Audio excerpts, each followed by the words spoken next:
Welcome, everybody. For those of you that are new to us, we are the Sacred Inclusion Network, and we do these events once a month. And we are a collection of seekers, basically, um, most but not all who are unaffiliated. And our mission is to create community for people of that ilk and anybody who's a spiritual seeker, and to give people tools to help change the world, of which one of these events hopefully will. It's an educational thing, let's say. So in a moment, I'm going to give a more formal introduction. Maybe I'll do it now to our co-facilitators, Brant and Aodhan. Brant Evans. I'll say a little bit about him. I could say a lot more, but I'll say that he has an MA in social organizational psychology from Columbia University, which that makes him smart. He's also a therapeutic consultant.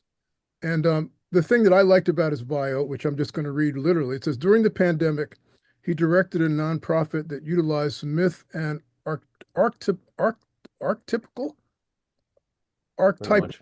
archetypal theory to conduct rites of passage work with young men in the Southeast U.S. So, I think that makes him a Yank. I'm not sure.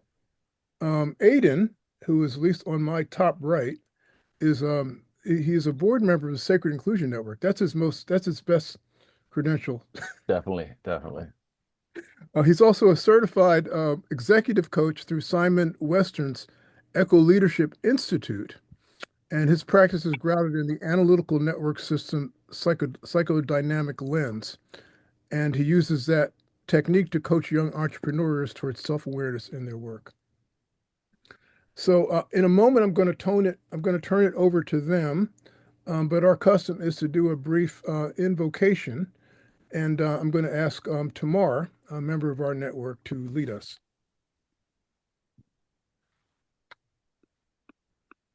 Hi, everyone. It's been a while. Happy to see familiar faces. I'm going to invite you, if you'd like to turn off the camera, you're welcome to. Feel free to get comfortable in your chair. This is going to be just a few minutes practice of calling back our energy and attention. You're welcome to close your eyes if you'd like.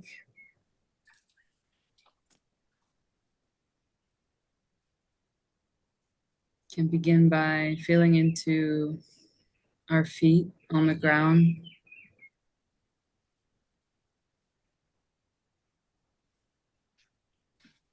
Feeling into our seat.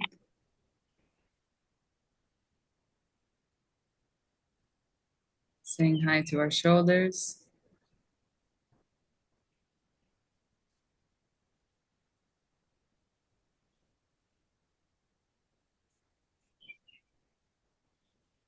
Feeling into our necks.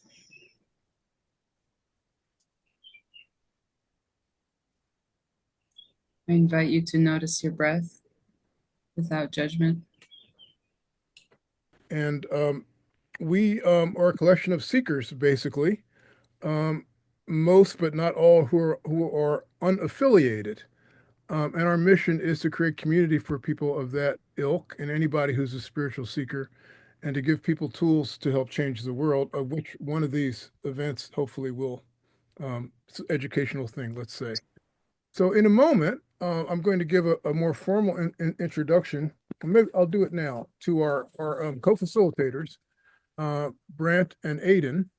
Brant Evans. I'll say a little bit about him. I could say a lot more, but I'll say that he has an MA in social organizational psychology from Columbia University, which that makes him smart.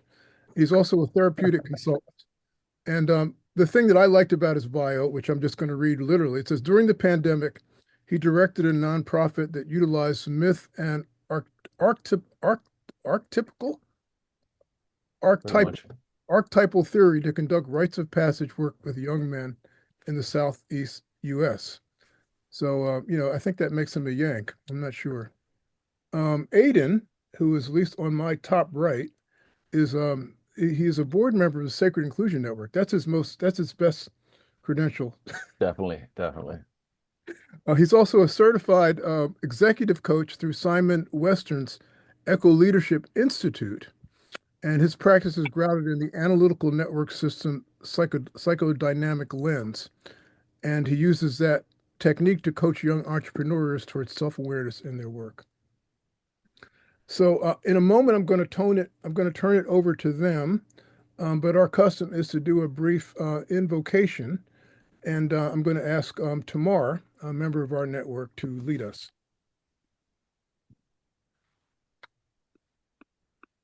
Hi, everyone. It's been a while. Happy to see familiar faces. I'm going to invite you, if you'd like to turn off the camera, you're welcome to. Feel free to get comfortable in your chair. This is going to be just a few minutes practice of calling back our energy and attention. You're welcome to close your eyes if you'd like.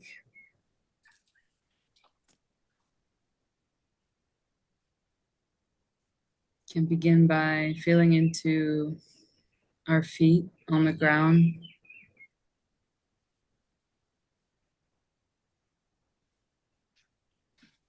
Feeling into our seat.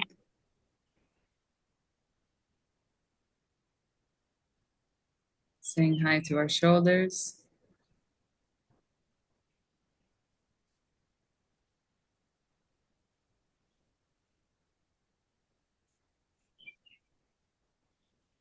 Feeling into our necks.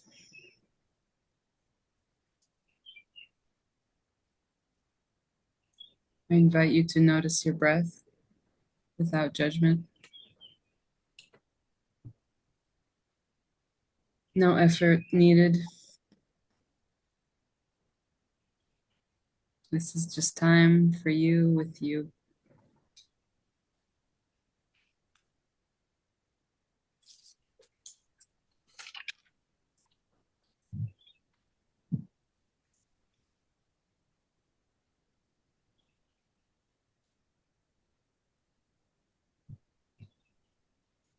I now invite you to call back your energy, your attention from anywhere that it may still be,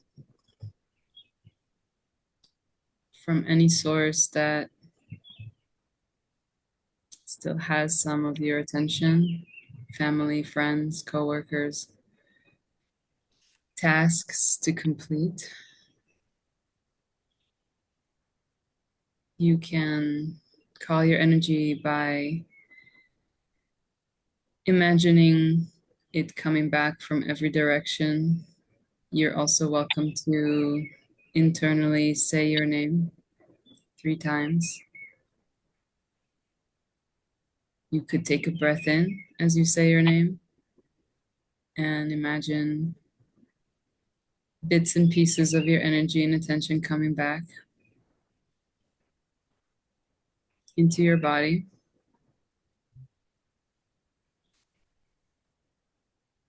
From the crown of your head, through your feet, your hands.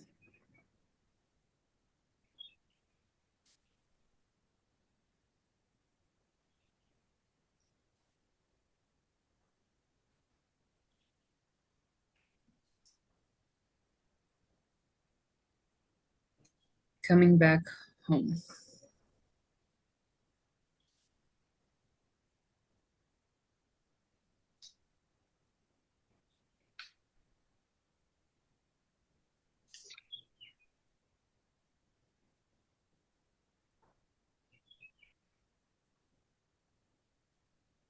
When you're ready, you can gently open your eyes. Turn back the cameras on and join us.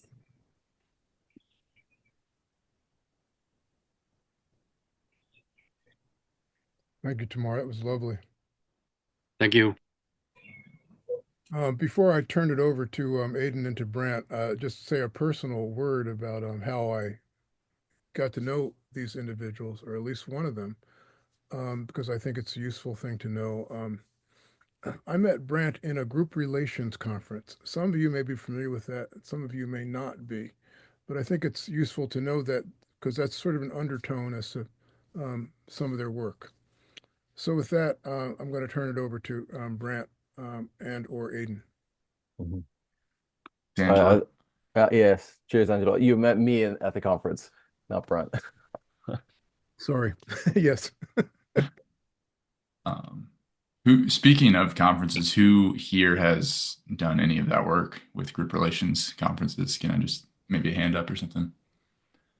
Okay, Okay. cool. It helps us uh, with the landscape of how we present the slides and the information. We always strive to make it as experiential as possible when we do something like this. And there's also kind of pieces of information that we have to convey that are somewhat novel if you haven't been in that work. And so we spend a little bit of time on that. Mhm. Angela, thanks for having us. And I hope everyone is doing well on this Saturday morning or afternoon, depending on where you are. Yeah, I'll share the slides. Okay, cool. Hopefully everyone can see. Yes. Beautiful. Yeah, I would say, especially when we have a small and more intimate group like this, if you guys have questions and feel like kind of poking us on any sort of topic, I think we're both happy to entertain those. If we get too far off track, we'll try to maybe bookmark certain questions if they come up for later on after certain pieces. But if there's a burning question, you can either throw it in the chat or like press the hand raise button, Mhm. and we'll try to make room for that discussion. For me, at least, discussion is often how I learn best, and so I'd encourage you guys to like engage with it. And if something either seems off, or if you want to challenge something, or if you have a question, feel free to ask them. Mhm. All Cool, right. cool. Shall we see? Let's jump in. Cool. So this work started for me at least when I was doing wilderness therapy guiding and working with teens, adolescents, and a little bit of young adults. But for those not familiar, wilderness therapy has been taking some heat in the news more recently. Um, for yeah, there's a whole kind of other story behind that, but at the heart of it, it's looking to combine experiential therapy with removing like bad tech influences and toxic peer groups and bringing kids into a really healthy milieu that's outside without all the distractions, and drawing like a really tight connected line between cause and effect in the day.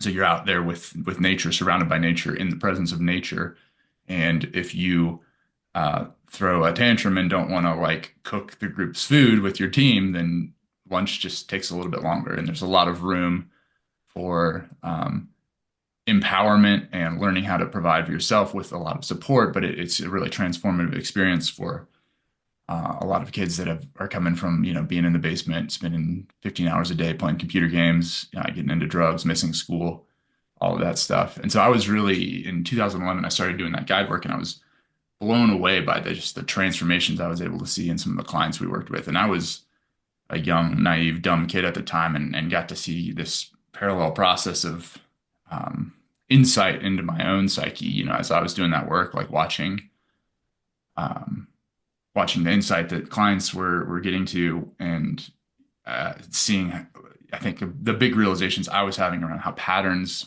and fear-based thinking and kind of the roles that I get stuck in my life, how those really impacted me in a way that I hadn't been conscious of before. Mhm.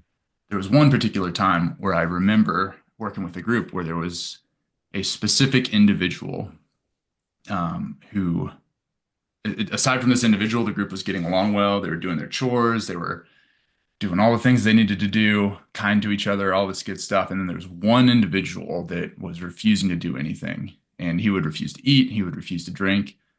And the staff at the time, believe it was clear or obvious to the staff at the time that this kid was the problem in the group. The group thought the same way. He was keeping them from hiking. They couldn't do the things they wanted. A lot of the staff energy was going towards managing resentment towards this one specific individual.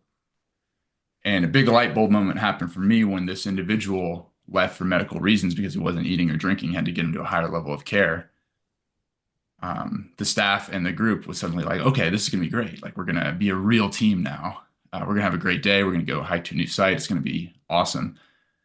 And that feeling lasted for about 2 hours before the group magically somehow conspired to bring another member into that scapegoating role. So we saw a kid that we'd been working with who was up to that point had been, respectful, friendly, sociable, and all this stuff start to become escalated, start to have all these emotions come up, and effectively just take the place with the emotional energy of the guy who had just left. And I hadn't studied any of this group psychology stuff at the time. It had all been just very therapeutic, one-on-one focused. That was like the lens that we looked at the work. Mhm. But there was such a clear zeitgeist in the group. It blew my mind how quickly the group slotted a new member into this scapegoat role. And I look back at that as like a seminal experience launching me into this investigative work, looking at the deeper dynamics in groups. And I didn't have the words for it at the time, but how the unconscious in groups really plays a strong role in shaping dynamics and the roles that we get sucked into. Mhm. Go to the next one, Aodhan. Yep. So, how many people here are familiar with like Jung? I know we're kind of a spiritual seeker group. So, anyone familiar with Jung? Yes. Okay, we've got a few. Okay. So, we already talked about or touched on group relations, but Brant and I met at one of these group relations conferences where we were bringing up a lot of sort of story related material and mythology and like archetypal, metaphors to try and understand what was happening in groups. Similar to how Brant mentioned there, might be some sort of a role in a group that someone almost keeps slotting into, that's almost outside the control of any individual person.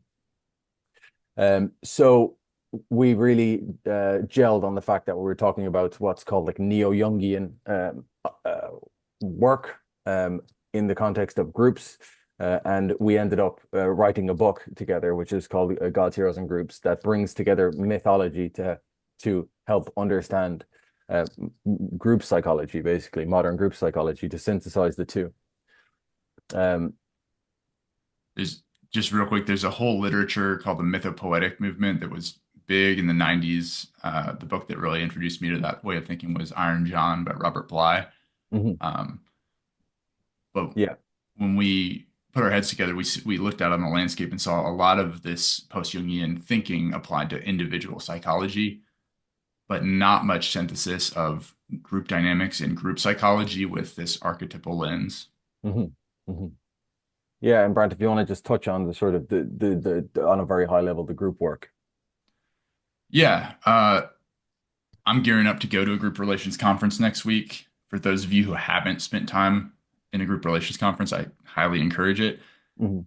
The essence of it and the 2 points that we really emphasize in the book as being relevant to this is that we're looking at, in a group relations conference, you go in there, it's not lecture based. You're in a group and the task is to in the moment describe and talk about the dynamics that are going on in the group, which is a simple set of instructions but a very hard task to actually grasp, because you're in it. Anytime you bring your voice into the conversation, the dynamics in the room shift, and so it's very like slippery task, but it's powerful because it forces us to be in the present, just like Tamar, the way you did that meditation to start this off. For me, that always, like, it brought me into the present moment. Suddenly something changes. And doing the group relations work, there's an immediacy to it, and the learning that you take away from it is like straight into your nervous system, is how I always say it. The second piece that's a new lens for almost anyone that goes into that world is you're looking at the group and everything that happens in the group as saying something about the group unconscious. So it's like this idea that the group has a mind of its own. Mhm. And if I get up to leave the restroom, or in a Zoom setting, for example, if I turn off my camera or even mute myself, any of those actions that we would normally just attribute to individual motivations, instead, we take the stance that it's saying something about the group. Yeah. And something on that is that, like, for example, it can be pretty uncomfortable because, these things that we do are very tied to our individual psychology as well. So we might have a valence, they call it, to act in a certain way. So then when Tamara was doing the meditation, I noticed Lorraine left her camera on. And then like, so why did this happen? And then Angelo eventually turns his camera on too. So only Angelo, Lorraine, and Tamara are the ones that are visible. So then, in this here and now work, you're like, what's that about? Yeah. And how does that affect, what does that say about the group? How does that affect us working together? What does that say about the dynamics in the group right now? And if you're like me, especially at first, that makes you really uncomfortable. I hear in the past, I've heard commentary on the things that I've done in the group settings, and my immediate response is defensiveness or to try to explain it away. And the task really is to be curious about it and to be open-minded, at least agnostic to the idea that perhaps we're expressing something for the group. Perhaps we're unconsciously playing along with a role that we've been recruited into. Mhm. Yeah, I think we talked about this quite a bit, but it is basically, we as a group, like now, our task is to, have it to present and have a discussion together, and hopefully, have some insight that we otherwise didn't. But then the group work is to sort of talk about the things that we're afraid to talk about in groups that might take us off track, off our conscious mission statement, as it says here, or off task. And what is going on within a group that does that. And then the whole purpose of the mythology piece that we bring into it is that it helps to make those elements very big, like stories. They're very dramatic and they're archetypal. Like they make things huge so that you can see the pattern that happens very subtly, but you can see it happening more easily, basically. Mm-hmm. So that the idea there is that stories have a staying power across time, and cultures. It says something deep about us as a people. It says something very deep about how we're put together, and then therefore we imagine the myth as accounts of within the group or. Mm-hmm. Yeah, and so this idea of every character in a myth is a part of the inner kingdom, so to speak. So applied to groups, every character in a specific myth has metaphorical significance for some element of the group psyche. Mm-hmm. And we'll have examples of this too in a bit to sort of embody that. Real quick, one thing too, if I don't know if you're able to go back just 2 slides. I think a point to clarify. Yeah, this one. If there are Jungians in the room, we're not talking about the collective unconscious here. That's like we're talking about in a specific group. It's a more localized idea of like the group mind, right? So in our Zoom meeting right now, there's a group unconscious in this way of thinking, but that's different than the broad collective unconscious of society from which archetypes emerge. Yeah, and we all know that we come from like family systems, and there's certain things, ways of acting, and then we go into another family as we grow up, and we see things work differently, and we're like, what, I guess curious on some deep level about why that might be, but we know there's things we can say and we can't say in our families, or it causes tension or issues, and then the purpose of group relations is to say those things that cause the tension and to deal with them together, so that it sensitizes you to these things happening, particularly in like organizations. Yes, so we saw very little of this sort of archetypal thinking applied to group psychology. I think this is the first book in English, the first work in English that did this, as far as we're aware. Yeah. You'll see, I've seen certain consultants, Leslie Brissett comes to mind, who have offered insight in group relations conferences that does involve mythology, I've always felt those are really powerful and beautiful, bringing that story element. You'll see group relations practitioners sometimes utilize dream work and Yep. free association dream work among members to try to get at what's going on in the psyche in the Mhm. group unconscious. There was I know we said we weren't going to put him up on the slide, but is he Norwegian? Is that right, Aodhan? Yes, Paul Yes. Motzkins. Paul Masnes wrote something similar. Like it's in Norwegian. It's not even translated to English, so we don't actually know. But there's some hints of some work going on in that realm. And then William White, I know, like uses certain archetypal phrases like the high priest in organizations, things like that. But yeah, this was Aodhan and I talking to each other during the pandemic, hoping to learn and like use that time wisely and build our expertise, and really not finding much out there that synthesizes these two fields. And to me, they should be talking. I think we're also at a pretty crucial point in human history where insight into group uh, dynamics and the patterns and the roles that we get sucked into, like Mhm. we are smart enough at this point in our development as a culture, as a species, that we know some really bad things can happen when we're not introspective around what's going on in groups and what tides are pulling us in different directions. Like horrific things happen on large scales Mhm. when we're unaware of the group dynamics that are going on, when groupthink and nationalism and things like that are allowed to run rampant. Mhm. So to me, this work is relevant, and it isn't just a armchair philosophy type of um, offering. It's something that hopefully all of us can take in and start to apply in our everyday lives, and in how we get introspective around like the organizations we're a part of. I always felt like the consultants at group relations conferences that were really dialed in, like the really, really sharp ones, first of Mhm. all, were amazing at it. And second of all, it felt like a kind of superpower to be able to be in the same room as everyone else and to see more of what's happening. So Mhm. from like the first and second conferences I went to, I was like, oh, I want to develop this. This is important. Yeah. Yeah, it's like a superpower. It's like when they can see something happening, and it sends a shiver down your spine when they make an interpretation of what's happening. It's quite amazing. It's a you have to experience it. Hopefully, we can bring some of that to this group with our examples in a bit. Cool. So, If Brant, Mhm. here you go. This Sweet. is the cover. Yeah, this is the cover of the book. This is the artwork that we use. There's a German artist named Malte Lenz who designed this. Um, if you haven't been to a group relations conference, you won't recognize the chair formation per se. But typically in some of the groups, at least, there's a spiral pattern that's used. Hmm. And there's, who ends up sitting where ends up being like information about the system. Hmm. We thought that was powerful symbol of the work.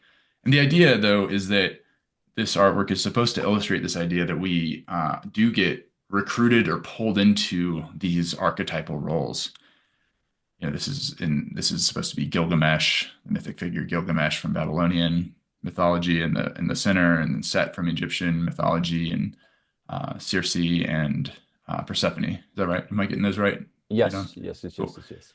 And it's this idea that um, one way to look at, if I'm getting pulled into to conflict, am I getting pulled into that Ares archetype, into that like war making, the god of war is like recruiting me into this archetypal energy. It's an interesting and kind of a fun way to think about that. And it's a cornerstone of how we're inviting folks to look at the dynamics in the book. And so Hmm.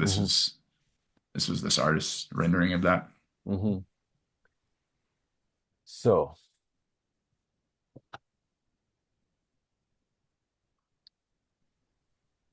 And yeah, we we have a document that Aodhan and I review anytime we do a presentation like this. And at the top, it's one of the first big main points is that this is not meant to be some overly academic thing.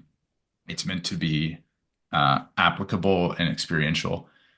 Um, mhm. the intention is that we get better at asking questions, and then we get better at noticing things in the groups. Yep. It's not that this isn't like a math problem where there's a right answer. I'd say that there are definitely wrong answers too. I hate when I don't want us to conflate the idea of there being some ambiguity with the idea that anything goes, like if you can bring data and observations and make an interpretation based on this way of thinking that informs your thinking and increases the depth of the questions or noticing that you have in groups, then it's doing something positive, and that's where we start. Yeah. Yep. So yeah, one of the intentions is obviously, as Brant just says, to become more conscious, to be able to pattern match and to see things. And I think we mention or talk about creating a choice point in a group, because if you're not aware of these things, for example, what the opening story that Brant talked about, if you're not aware of how sort of a group shuts things down or opens things up, you can just be dragged along. I'm sure we've all had these experiences in our different in work at home, where you're almost pulled along rather than making a conscious choice. And this or work is to help build agency there. And the other thing, real quick on that slide, Aodhan, Yep. is we said this idea of more effective interventions. So I can't see everyone, but I'd be curious at how many folks here are either therapists, coaches, facilitators, or leaders in organizations. I'm guessing there are some in the room. Yeah. And maybe even like informal leaders too, right? Like we talk a lot about that as well. There's formal hierarchy and there's also informal power structures in any organization. Mhm. When we're in a position where our group is off track, we need to be able to craft interventions on some level. And it is much more difficult to do that effectively if we don't have a full range of tools to try to define the issue and have some insight around like the deeper functions. Like, what is the group actually up to? What are some of the unconscious dynamics in the group? There are the notorious like management mistake that we talk about and that's discussed in depth in group relations work is this idea of fixing the symptom or treating a problem at face value from a manager's perspective. And that would be like going into a conflict with two members of a team and really just naively buying into this idea that, okay, yeah, it's just about these two individuals. They have a disagreement. We can be more wise than that. We can step back. We can ask questions around like, okay, is this conflict somehow serving to distract the group from something? Is this conflict a way that the group is enacting a conversation about conflicting core values that need to be resolved? Is this conflict an example of pairing, an inverted pairing that's going on? If we have some of those tools, it's going to shape how we approach running an intervention, and we're going to avoid stepping on landmines and probably be more effective at getting the group back on track to whatever the stated goal is. Mm-hmm. Yes, and as we say, a lot of this work can be very dry and academic, and then a big part of this was to bring back in a sort of a play, like a childlike play into what was previously very sort of academic and dry. Because a lot of this stuff is intuitive. It's not like you're not like working that rational numbers crunching part of your your work. It's like supra rational and not irrational, but like bigger than rationality is how I would say. Deeper. And the whole purpose is to connect to that piece. Yeah, I don't need to look at brain imaging technology to know that when I'm reading stories, it's something's happening that's different in my brain than when I'm reading nonfiction. Yep. I can just tell. Yep. Um, So we're going to go into the myths and paint some pictures. yeah. And then we'll have you do that as well in your small groups. Mm-hmm. I would say one of the big contributions and kind of core pieces of insight that I think is relevant from this field came from Wilfred Bion. And he applied some Kleinian ideas to get to this place. But his idea or his realization was that when any of us step into a group, we're faced with a double bind, a dilemma of sorts, where on one end, there's a fear of being so absorbed into the group that our own individuality is lost. Mm-hmm.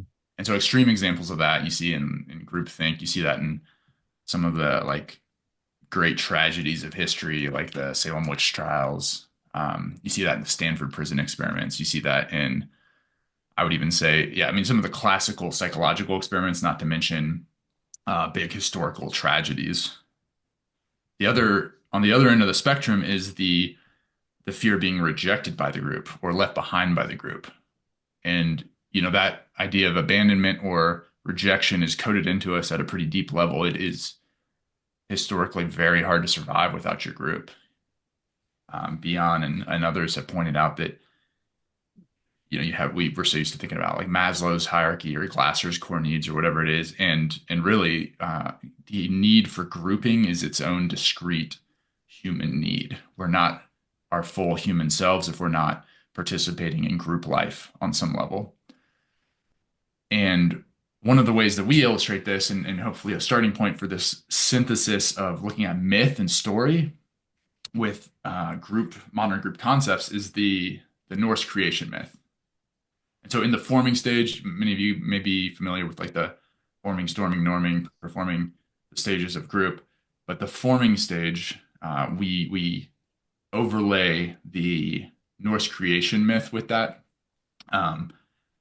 And the Norse creation myth begins with no life, and to the south there's just a land of flames. To the north there's a land of ice, and it's a lifeless landscape, so to speak. And then at the point in the middle where they meet, some of the flames melt enough of the ice to form the first frost giant Ymir. And so right at the onset, we love that metaphor of the southern flames being a good metaphor for being absorbed and immolated by the whole group, being sucked into the flames of the group identity, whereas the icy north speaks more around like solitude and contemplation and rejection. But in that Goldilocks zone is where life forms and Ymir steps out. Let me think what else I want to say about that. I don't want to get too stuck into all the details of the myth. There are some potent details that I do love about the myth with the creation myth in the Norse, is that it's violent, for one thing. You see Ymir is slain really quickly by new gods emerging. And if you pay attention in group relations work, you will often see, and in organizational life, you'll often see the first leaders that emerge, or the first voices that come up, at least in our experience, end up getting pushed out or marginalized pretty quickly. There's usually a pretty quick succession. And we see that mirrored in certain myths. Like if you look at the succession of power in Greek myth with Uranus and Cronus and Zeus, pretty quickly there's like shifts, the idea of hierarchy being dynamic, especially in early stages of group life. Mm-hmm. That's part of this like forming and storming processes. But we come back to this metaphor a lot of these two like traps that we can fall into when we're joining groups, of being completely pulled in and losing ourselves in the group life on the one hand, or not joining the group at all and remaining too much of an individual and not joining in group life. And both of those have pretty extreme drawbacks. Like I don't think we said this piece, but to me, this metaphor, the folks that are left out in the cold, that's like your typical school shooter. That'd be acting out, or somebody that, or like a high school student that is isolated and self-harms, right? That'd be acting in. But they're both connected to that same idea of being left out in the cold, effectively, is how we look at it. What else should I say on that, Aodhan? And then the opposite is losing your individuality completely by being consumed by the group. Mm-hmm. And that's the fire, or you're sort of burned by losing yourself completely, getting pulled along by the group. Yeah, we dive in the book. We have a whole chapter on this. We dive into, there's a couple of other little pieces that I think are interesting around forming boundaries, and like the dwarves arriving before the humans is one of the core features of that myth, with which to me dwarves are the associations that we made with dwarves is like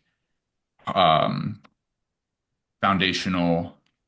We associate that with like boundaries and this idea of building out culture before there's this a sense of humanness and vulnerability can emerge in groups. And so we've seen there's almost like an archetypal character that emerges in group relations conferences and potentially in organizational life, where somebody brings in oversharing or like brings in like too much humanness when there hasn't been those ground rules set and that like safe container created.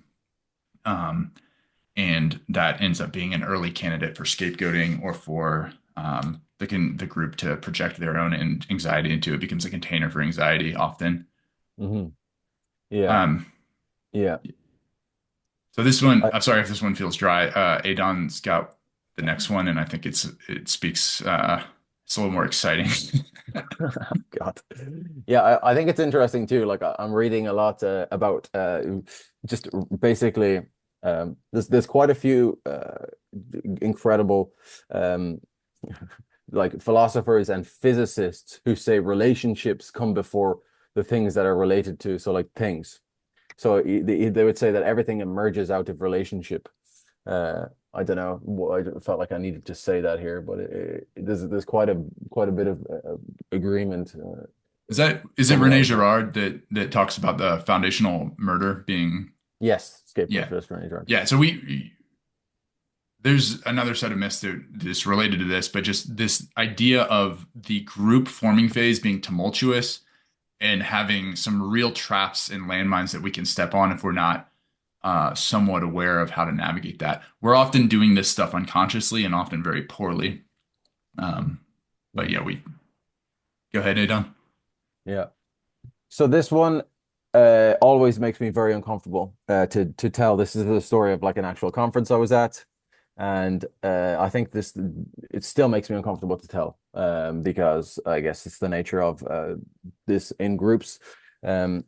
So this is about attraction in a group and what attraction can do when it's not acknowledged. And I relate this to the myth of Circe. So for anyone who's not familiar with the myth of Circe, I'm just going to read it. So Odysseus and his men land on the island of Aea, home of the goddess and sorceress Circe, whose home is encircled by strangely docile lions. She invites Odysseus's men to a meal of honey, cheese, and wine, which she has laced with magical potion. On eating the meal, Odysseus's men turn into pigs. So Circe is essentially what they would call a temptress archetype. And, you know, in the book, I relate this to, I actually said this to someone at a conference I was at. And the story goes like this. So in a group relations conference, about 5 days into a 2-week residential conference, there is an intergroup event where the whole conference, about 50 people, gather and they sort between themselves into different groups to talk about certain topics. And I remember kind of going back and forth thinking of forming my own group. I think it was around truth, and that never happened. So the truth was suppressed, which was interesting in itself. But I remember being drawn to this specific group with a woman who, throughout the conference, I noticed she was the first person to be very overtly sexual. And she would say very sexual things in the group. She would be very kind of sultry, and she would compliment my pecs and she would compliment my body and things like this. And, you know, that kind of stuck with me and stuck in me. And, you know, when we were in this group formation phase, I noticed, I didn't notice, but I just joined her group without thinking too much. Yeah, I was like, why not? Why not?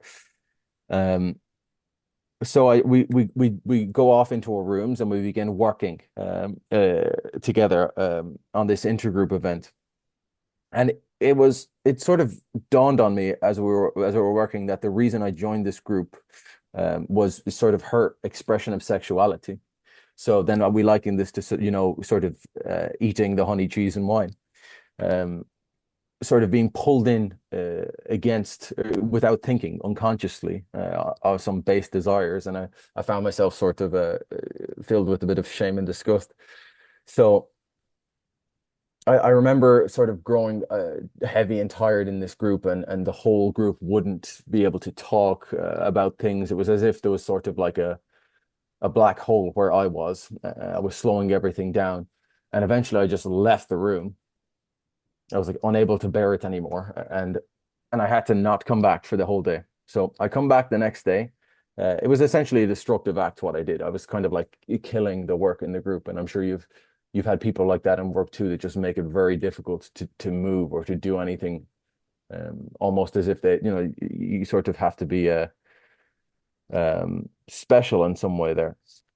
But I come back into the group the next day and, full of vigor to get this thing rolling again, right? And the same thing slowly starts to happen. It's like I'm wading through molasses and I feel you have to realize this stuff is not conscious. I'm really not understanding what's going on. And obviously, you'll have different separate valences that make you act in different ways. But this is obviously something I had to work through myself. And I remember asking the group, can they help me understand what was going on for me? I did not understand this. And then this woman looks at me and she says, "You're clearly jealous of me and this man here, right?" And I was like, well, I remember it being like back in my seat, like, no way. And then on reflecting on it more, I was like, wait, she's actually kind of right. I seen these two people outside of the work, and they were sort of talking and joking and laughing. And I was like, why isn't this me? This kind of thing. Why haven't I the special one? And I remember the feeling of lightness when that happened, and the group just started to work again. Once we sort of worked through that piece, this, I guess, envy and jealousy, right? So that we're just going to return to the myth for a second. When Odysseus goes to rescue his men, the messenger god Hermes tells Odysseus to eat molly herb to protect himself from Circe's allure, and then to lunge at her when he tries to lunge at her with her sword when she tries to strike him.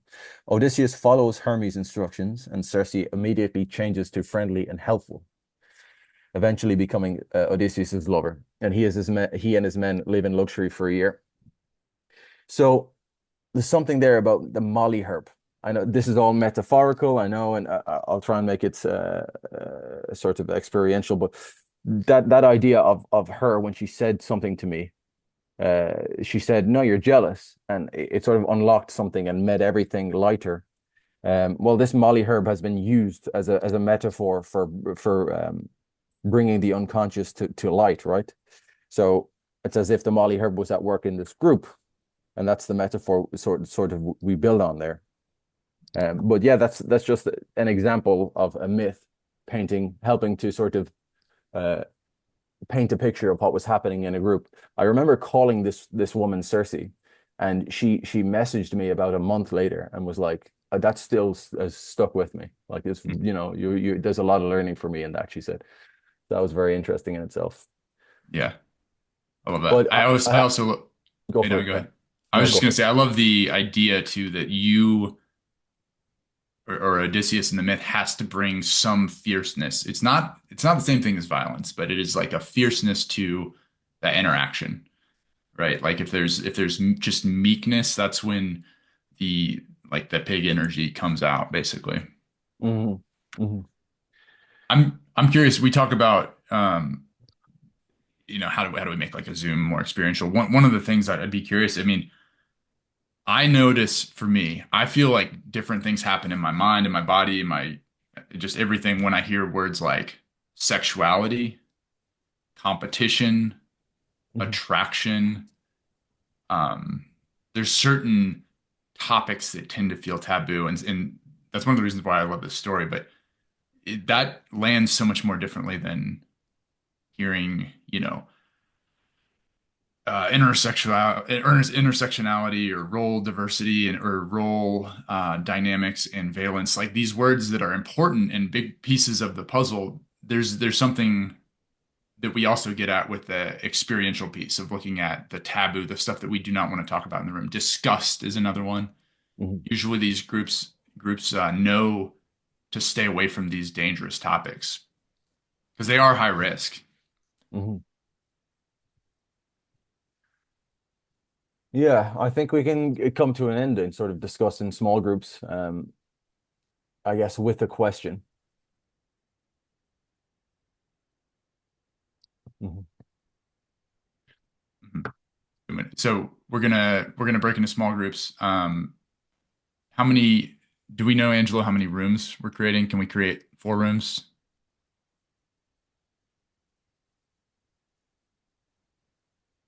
There's 11. How many are here? There are 11 of us. I think one or Mhm. 14. 14, and a couple of people are off camera. Yeah, I'm Oh. off. Hmm.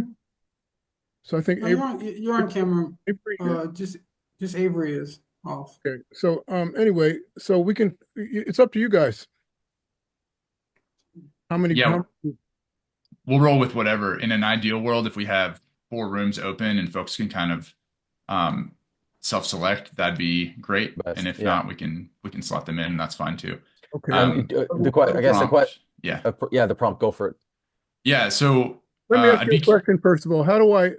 Maybe Aiden knows. How do I make everybody in gallery mode so everybody can see each other? There it is.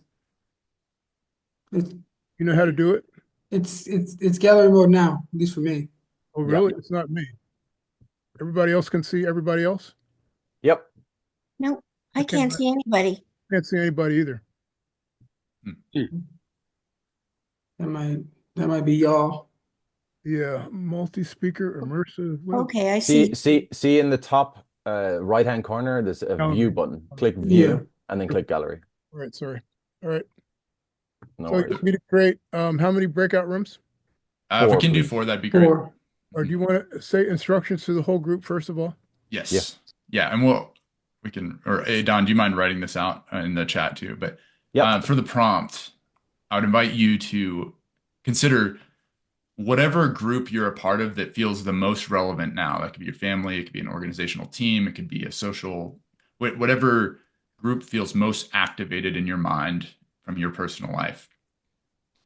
The task is to assign, doesn't have to be from myth, it can be from any sort of story or comic book or whatever, but Yes. assign characters to 3 or more entities in that group and describe that to your team. So tell the story through characters. Like if you're an X-Men fan, it's like, oh, I'm Charles Xavier in this group because X, Y, and Z, and like dive into that. And even if it feels silly, indulge it. Like be silly with it. Dive in. Okay. And Brant, can you give us like a sort of an example of what that might look like? yeah. So the one that just popped into my head, which is interesting because I wouldn't have guessed I would say this one, but I said I'm Charles Xavier in a group. So like Charles Xavier, if I'm Charles Xavier, Professor X from the X-Men, he's in a wheelchair. He's got incredible cognitive capacities. He's able to like see inside folks' mind. And he's also very, very deeply tied with his ethical code. And so I'm making this up. I'm actually not thinking of a specific social group, but I might be curious about like, why am I rigidly tied to a code? Is that inhibiting my relationships in some way in the group? Is that shaping, he has his contested relationship with Magneto, who is much more of a revolutionary force and is much more quick to feel alienated and pushed away by the rest of humanity. Or I don't know if you guys are X-Men fans, so I don't know if any of that. I have no idea what you're talking about, but I think you're making it harder. But basically the idea is us to figure out some mythical character and why we might choose that and to have a discussion about that. Is that kind of what it is? Yeah. Importantly though, it doesn't have to be myth. Not everyone is super familiar with myth. What we're asking for is Literature, anything. dive into the metaphor. So Okay. give yourself a character in the group and give at least 2 other entities in that group literary characters and Okay, so describe if why I'm that in- fits. If I'm in a group with I don't know, Lorraine and Ian, for example, I could say, I don't know, I'm Martin Luther King and I don't know, and Lorraine is I don't know, Louise Kepler. I don't even know who Louise Kepler is. And Ian is like Malcolm X or something. Not for the group you're in, for a group in your personal life. Oh my gosh, in my personal life. Mhm. Okay. Is everybody more or less clear? Because let's get clear before we do this.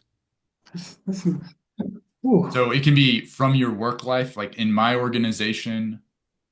I am in real life. I'm the newcomer. I'm a year into my consulting work with this organization, and perhaps that reminds me of kind of on the spot, like this is the work that you guys will be doing, but like what character am I in whatever book or storyline?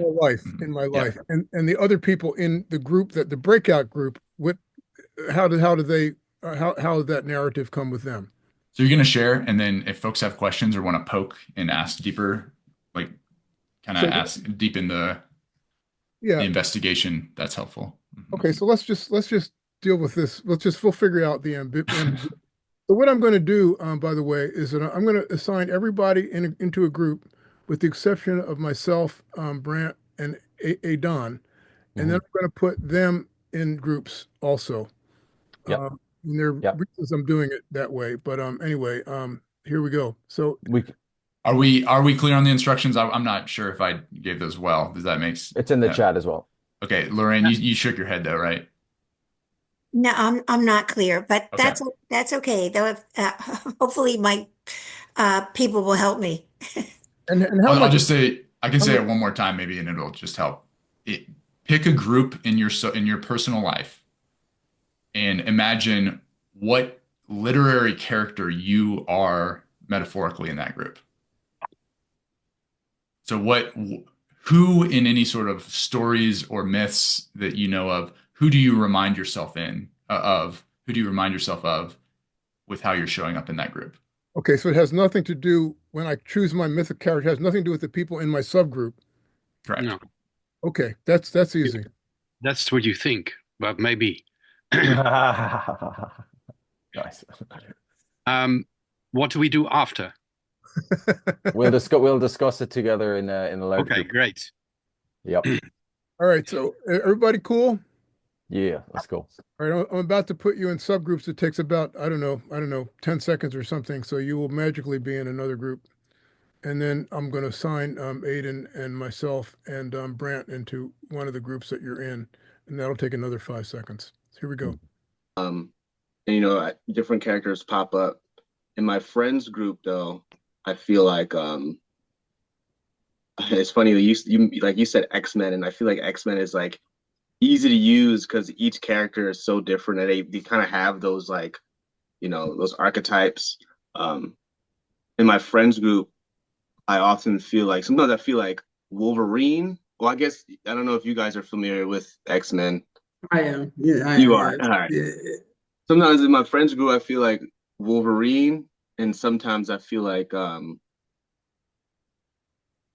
what's another character? Huh. We got Storm. We got the dude with the unit Cyclops Yeah, boy. Cyclops. We got who else? We got the green lady that can like become anybody. Yeah. Oh yeah, Mystique. Mystique. Hmm. Yeah, sometimes I feel like Wolverine, and then sometimes I feel like the first. It's funny, like I don't know if this is accurate, but the first character that came to mind was Nightcrawler, the boy who teleports. Oh, right. Because he's like there, and sometimes he's not, and the reason behind that is sometimes I feel like like when I'm in like, oftentimes I'll bring friends together, and I kind of like step back and just like let them do their thing, and it's kind of like I'm not there. It feels like sometimes. But yeah, that's just something I've thought about though. But those are two characters, though, at least for myself, that I can think of. Thinking of other friends, like characters for other people in the group. It's interesting. I feel like, I feel like John Madrak, right? Yeah. Yeah, I feel like he's definitely like a character in one of them stories. He's given me like a he's given me like a Cyclops, honestly, or like a Leonidas, like someone who's like a leader and who's strong, but might be like oftentimes stubborn and not open to like trying new things or open to change, or is someone who's like risk averse. But yeah, those are like two characters that come to mind. It's funny. He said X-Men, I just ran with it. Yeah, no, I feel you, man. This is like for me, it's super difficult One, because I feel like I don't know, maybe we think realize kind of like how isolated I am as far Mm, as group. Like everything is kind of one-on-one. Like, like Oh, well, sacred inclusion. let me go then, and then you could do All right, yeah, you go, Angelo. Yeah. I already got mine. All right, yeah, what's Well, yours? I mean, like Avery. By the way, nice to see you again, Avery. let's see too, Angela. Yeah, I got two characters that come to mind. One is I'm going to use Martin Luther King. He's a mythic. He's a human, but he's mythic Yeah, Right. because I don't know. I like to bring people together. I like to be inspirational and like that. yeah. I don't always succeed, but anyway, that's one of my myths. And the other one is more like it's like Gandalf. Was that the name Mm, of the character? yeah. He's more like removed. He's like a sage. He's not like a big group person. He's Mm, kind of like outsider, like seeing it all. I mean, yeah. I had this like spiritual counseling thing last night, and the dude said, like you have the sage energy. And I said, oh, cool. Anyway, how that relates in real life groups, well, it's an odd balance because I am supposedly the director of the Sacred Inclusion Network.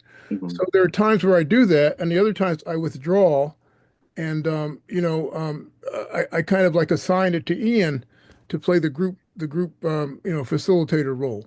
So that's just off the top of my head. So those are the two things that come up in terms of the myths and how they actualize in so-called real life. Yeah. It's Mm. funny. Yeah, I do feel that. I think I see that the Gandalf. I think that's a really good one for El. And Lord of the Rings has some really good characters like that, you know, I where would love to they read like, that again. I haven't read it. It was so powerful when I read it. I haven't. yeah.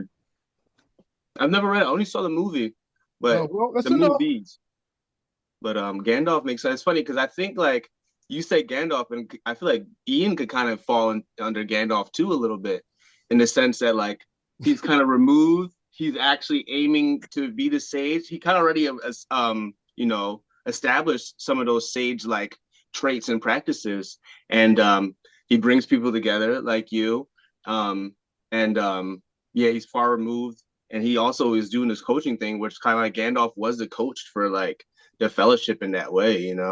So it's Mm. really interesting that I could kind of see that for him too, honestly.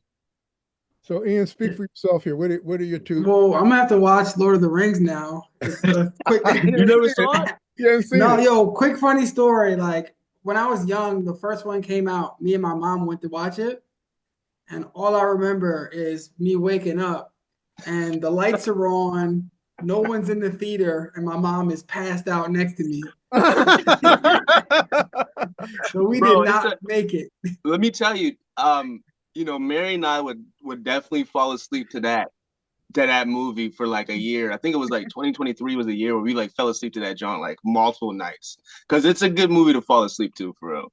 That's hilarious. Well, now I'm gonna have to check out Gandalf, but it's interesting. So it's interesting that Angelo kind of took people from different places. Like he took Hmm. Martin Luther King and he took Gandalf. I was trying to kind of find one story. And Yeah. like for me, I mean, like I tried so hard. I think The Matrix is like the most profound story Mhm. that really Yeah, came to yeah. me. Yeah. And I think if anything, like, the character I'll say that I resonate with the most is Morpheus. Right. Hmm. Like we've talked about this before, where like, I remember this one Tupac line that was like, he was like, I might not change the world, but I'll damn sure influence the motherfucker who does. And I remember, Mm. I remember like just being like, yo, like I feel you, Pop. Like I get Yeah. that. And so, I feel as if like Morpheus is the person who I'm inspiring to be. Like that's my like North Star where I'm trying to, gain these skills and help inspire and influence other really fucking powerful people who, we come together, then we can really like make a change. And it's funny that like I would call back in the day, I actually made a song, I would call it Tamar like the Oracle, Hmm. which I definitely like, it's interesting because like, well, yeah, no, it's cool because okay, I don't have to say that. Yeah, Tamar definitely is like Oracle vibes because like a lot of times she just be knowing. She be having these crazy, even like the other day, I, I'm not, I think I told both of you guys a story. I'll say it again real quick is that so our house, we got leaks, right? and there's all these leaks, and then it's molding. The wood is molding, and she's allergic to mold. So she's worried, like, oh, we gotta like to fix the roof. It would just take so much money that the landlord does not have. Yeah. And she's stressed out, and she has this thought. She's like, man, if like one of these leaks hits my computer and it kills my computer, we gotta leave. And she just had that random thought.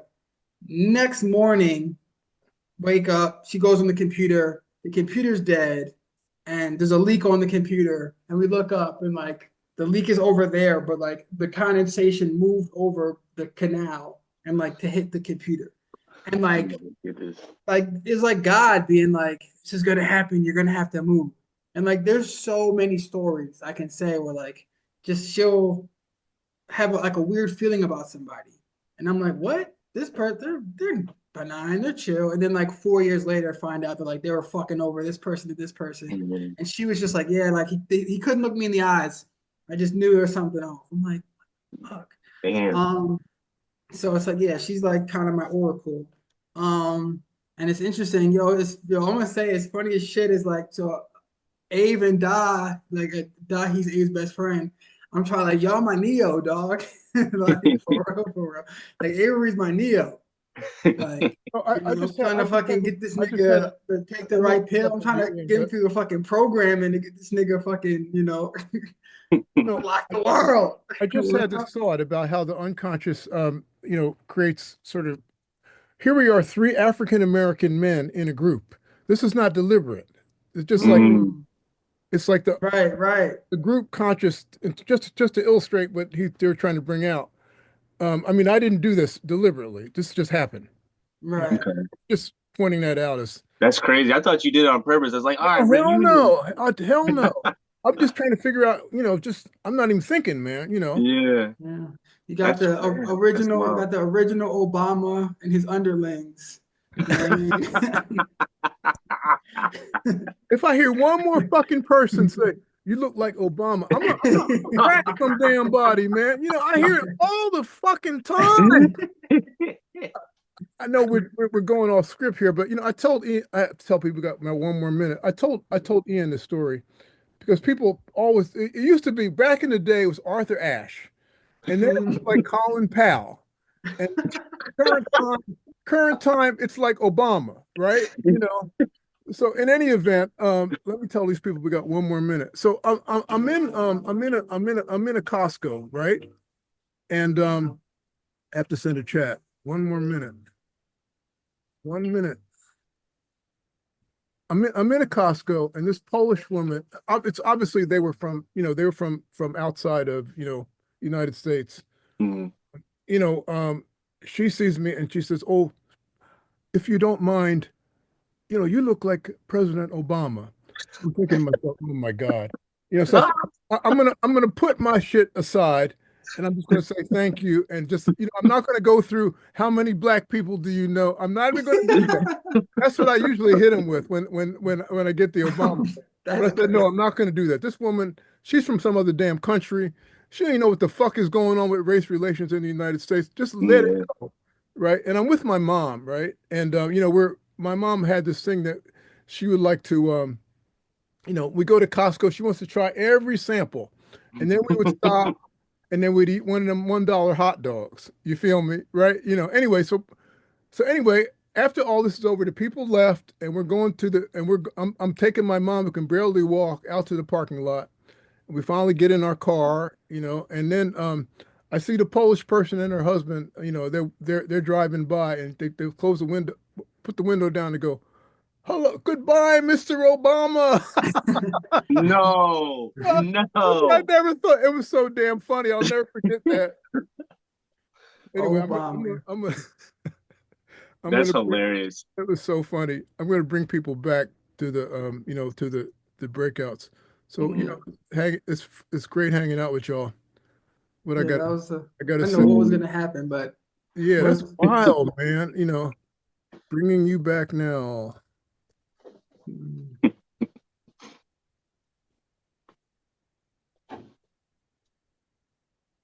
Okay, so I'm going to all the breakout rooms. Oh, I can just press close all I rooms. can do it. I got it. I got it. All right. All right. Oh, all breakout rooms will close in 55 seconds. Should we Yeah. just leave? Yeah, Yeah. no, yeah. It seems like, Yeah, we can talk for another couple minutes. yeah. Oh, damn, looks like Sandra Salvucci didn't join one. Yeah, well, she put up some notes that she wasn't Said doing one, so I don't know what the Yeah. hell. I don't know what's up with her. Like, oh, well, I'm seeing all the people. It's funny. It was my mom, Ken, and Brant, I just think it's Bill. oh, we got 3 African Americans that are in this. That's the thing that I mean, it took me a while for that even to come conscious. Yeah, that's a Then good we point. got African American mixes too, man. They really got the Trinidadian Oh yeah. vibe, got got the Italian black, Mhm. got the Filipino and black. Shit, you get any black people together, a group of black people is gonna be like that, man. Right, that's real. We're out in Not in North.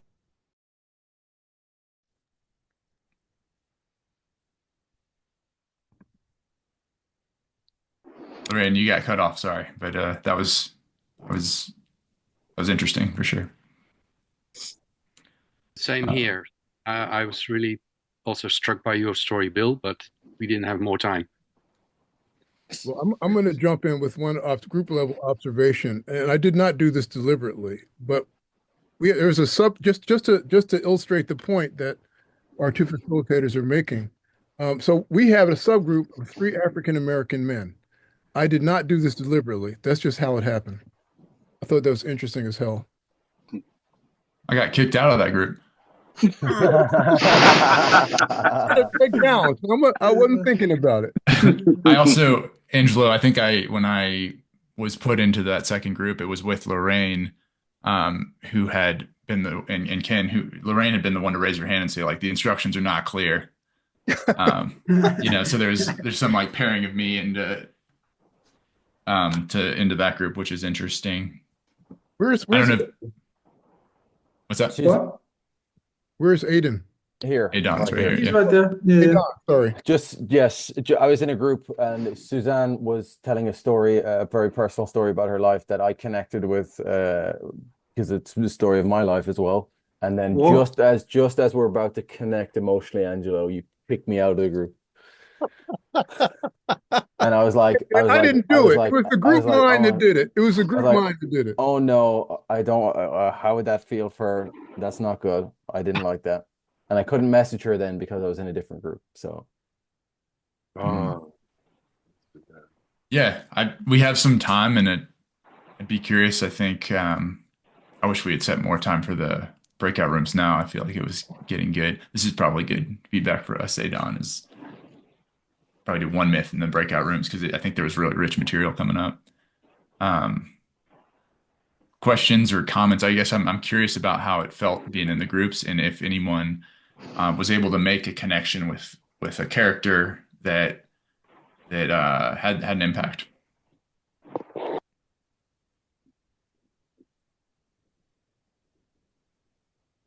I connected with the myth that you presented here today, but I don't know which one I am. I'm not sure if I'm Odysseus that turned into a pig or if I was the goddess. It's interesting that it really related to me from an experience I had just yesterday. And I was very curious. So I'm just really grateful that the universe brought me here today. That's all I really need to say. Well, Bill and I, it's interesting. Ken and I are in the same situation. We kind of feel like outsiders when we see our families. He has a sister, I have a sister, and it's their group, and we feel a little bit like outsiders. And his myth was Star Trek, which I don't know. I don't know much about Star Trek. It was a guy who was on the outside of Star Trek. And the only thing I could think of, I don't necessarily do myths, but I had been reading The Return of Martin Gear. Gar? Do you, you familiar with that? Anybody? It's a guy who left. Is anybody familiar with that? No. No. It was a story in the 1500s. This man left his home for like years, and somebody else became an imposter. Martin Gear was an imposter, and they found a talk about the proverbial outsider. Because you're coming into a situation and you're not really the person that you say you are. So that's, I don't know if that's a myth or how that works or whatever, but I really related to Martin Gear. But if no, or Guer, it's French. It was a French, it actually happened in real life. Lorraine, I saw the movie, but I saw it probably in the 80s or late 70s. So I appreciate that there was a movie of it, but it's too long ago for me to remember the storyline. Well, he came in from that, I mean, talk about an outsider, you know? He Yeah. wasn't even part of the family. So, I'd be curious to know, one of the questions I asked you, Ken, and I think it's almost good enough for me. I would encourage you to write it down if you're going to do this type of exercise again. When you identify a character, which was you identified Chekhov from Star Trek. From the originals, you have to signify from the original Oh, I'm series. sorry. Yeah, not the next generation. Younger people yeah. will have no clue, but that's okay. Yeah. The question though is, what is that character allowed to do? What are the expectations of that character by the group, said or unsaid? What's that character allowed to do, and what is that character really discouraged from doing or expressing in that group? And so you were able to talk about, this is not one of the main characters, for one. You're identifying with a side character. He's not supposed to be in the spotlight as much. He doesn't make the big visionary decisions. He's relied upon to be solid in the system. There'd be little ways that the system would have to adjust and like pick up the slack if he wasn't to show up. He's consistent, dependable. These are like qualities that you were able to attribute that then also connected with how you saw yourself in your family system, right? So just my point is the questions of, and if anyone else wants to share on this, the character you chose for yourself, what are they encouraged? How are they encouraged to show up? And what's off limits for them?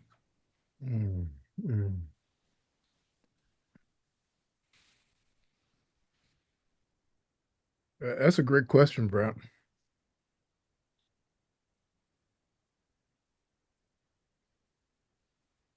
I'm going to refrain from talking because I talk a lot.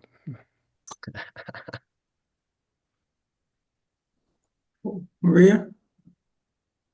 Following up on that particular character and what is how do you see that regarding, if we talk about for the lack of simplicity, like the light and the shadow part of the archetype of that character, is the shadow what is off limits, or is to stay within the role and not transgress into stepping and hijacking another character? Or how do you see that? What's off limits? I'm not sure if I understand your question fully. I think the shadow can refer to a few different things. Like there are both Jungians that talk about the shadow, like you can embody a shadow archetype, a shadow version of an archetype for a group. And also there is traditionally in the Jungian idea of like the persona versus the shadow, and that which is like hidden or unacknowledged. Which can be good things as well, by the way, not just bad things. So, well, and I'll just give my example, and I was sharing with in my breakout group that I lead this women's group, and I've identified my role as that of the sorcerer. And one of the members of the groups spoke about that things that came up is manipulative. And that would be a shadow part of that archetype. And that for me on my ethical exercise of this job this work that I do, it's off limits to be manipulative. So I was trying to also understand from the perspective of having done the exercise. Yeah, I'm more thinking again, sorry if you don't know X-Men, but like Professor X would not be tasked to do anything physical. He is the thinker. He's the ethicist, he's the philosopher, and he's very relational. And he would not, but you would never have him fight a physical battle. And so, if I'm in a system where I'm like, oh, I'm holding the Professor X, maybe I'm like in a mentoring capacity, but and you see this, like I noticed this when I stepped into manager roles, earlier on in my career. I was still fairly like fit wilderness guide kind of dude. I hadn't gone soft yet. And when I would go out to do supervising exercises and mentoring, it really wasn't appropriate for me to be the one to like go drill the fire, collect all the wood. Like there's a function that I'm supposed to now step into that was kind of uncomfortable for me. But to be in that Professor X role is like you're really not invited to do the physical, whatever the metaphor for that is, in the organization. You're not invited to do the legwork anymore. Does that make sense? I mean, he's in a wheelchair, so I say the word legwork, both literally and metaphorically for him.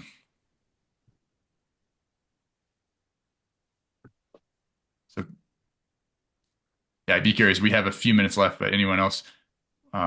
Does that resonate with anyone?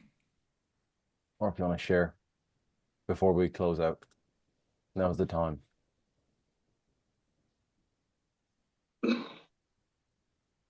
A character that came to mind when I was in my breakout group was also an X-Men character. And I said multiple X-Men characters, but hearing you explain, what you might be called to do in that group made me think more so of Nightcrawler. And one of the reasons was like I feel like I often like bring people together in friends groups, but then kind of also feel like I bring them together and then I kind of take a step back and I'm not there. And I'm just kind of like observing, Okay. which is interesting because I'm like, I never really thought of Nightcrawler in that way, but that was the first character that came to mind.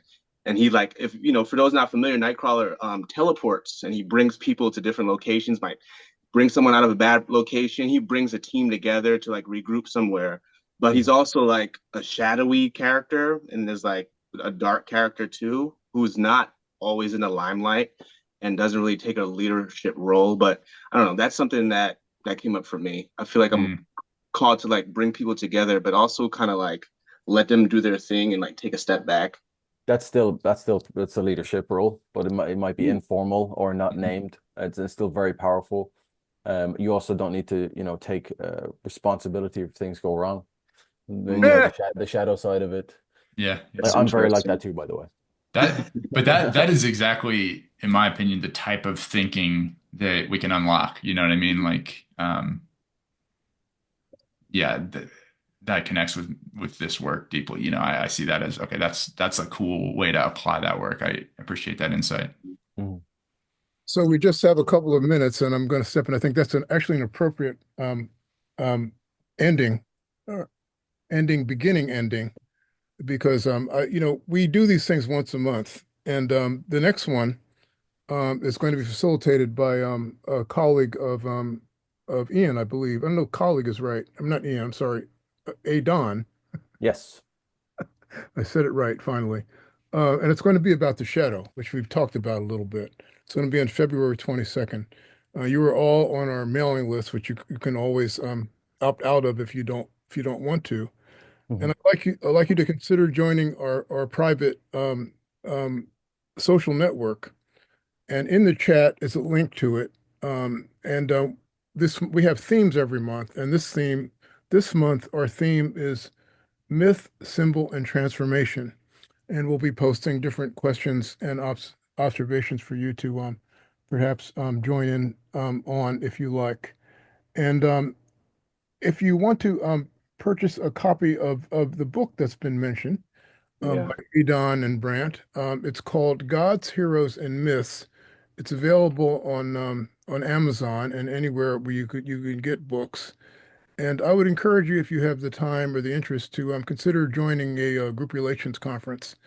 You could the simplest way to find out where they're going on that I know of anyway is going to grouprelations.org, which is kind of a repository of different group relations events internationally, and or write to me or to any of these two facilitators.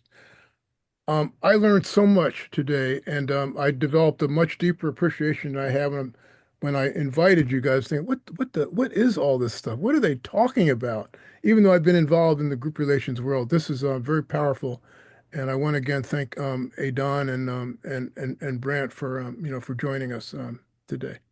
Thanks so much for having us. Thanks for having us. Yeah, and just to close it out, just give us like one word that comes to mind, and then we could say goodbye. My word is inspired. Thank you. Enlightened. Openness. Intrigued. Subconscious. You're on mute, Rembrandt. Apologies. I said I felt safe. Further, wish I can't think of one word. Wish we could have explored further. Mhm. Curious. Great. Gandalf. Okay. Let's see. All right. Well, enjoy the rest of their weekend. Thank you so Yeah. much for participating. Thank Thank you, you. folks. Bye. Peace. Thank Thank you, everyone guys. for coming.